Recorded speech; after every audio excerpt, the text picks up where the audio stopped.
बहुत कम देर टिक पाते हैं सांत्वना के शब्द। बहुत कम देर टिक पाते हैं सांत्वना के शब्द। वे जो तुम्हें भरोसा दिलाते हैं कि तुम्हारे साथ हैं इस घड़ी में, कुछ ही देर में मशगूल हो जाते हैं अपनी कठिन दिनचर्या में, तुम्हें अपने दुख के साथ अकेला छोड़कर।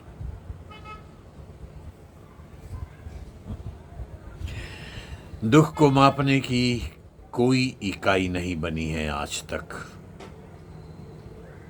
तुम कैसे कह सकते हो कि कितना तीखा है किसी के हमेशा के लिए चले जाने का बिछोह, और कितनी है अकेलेपन की गहराई।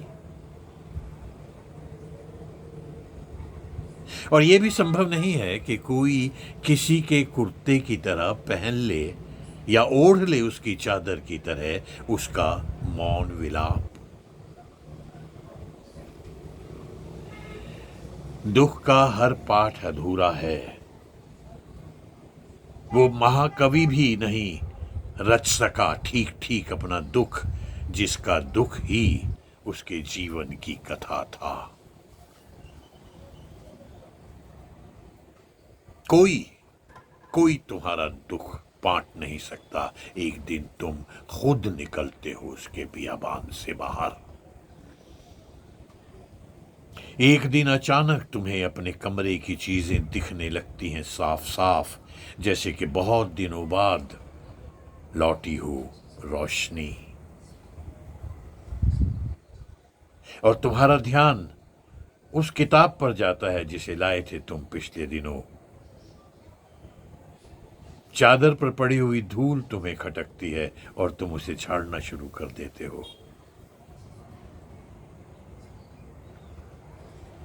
तुम बिस्तर पर पड़ी हुई एक कमीज को उठाकर अलमारी में डाल देते हो और फर्श पर पड़े एक मुड़े तुड़े कागज को उठाकर डाल देते हो डस्टबिन में। तुम आते हो अपनी बालकनी में और बड़ी देर तक देखते हो बादलों का बायोस्कोप। एक चिड़िया को उसकी उड़ान के लिए आंखों से शुभकामनाएं देते हो। सड़क पर दिखते कुछ लोगों के पांव में डाल देते हो तुम अपने पांव, और उनके थैले का बोझ महसूस करते हो तुम अपने कंधे पर।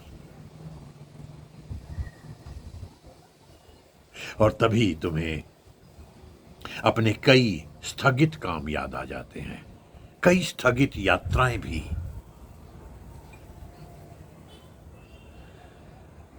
तुम जब निकलते हो दुख से बाहर, दुख तब भी तुम्हारे साथ होता है, और असल में वही धकेलता रहता है तुम्हें जीवन की ओर। और अरसे के बाद जब तुम किसी बहाने से हंसते हो, तो तुम्हारी हंसी के साथ बहुत दिनों से दबी हुई रुलाई बाहर आने को होती है, पर तुम्हारा दुख उसे संभाले रहता है। तुम्हारा दुख संभाले रखता है, तुम्हारी रुलाई को किसी को उसका पता नहीं चलने देता।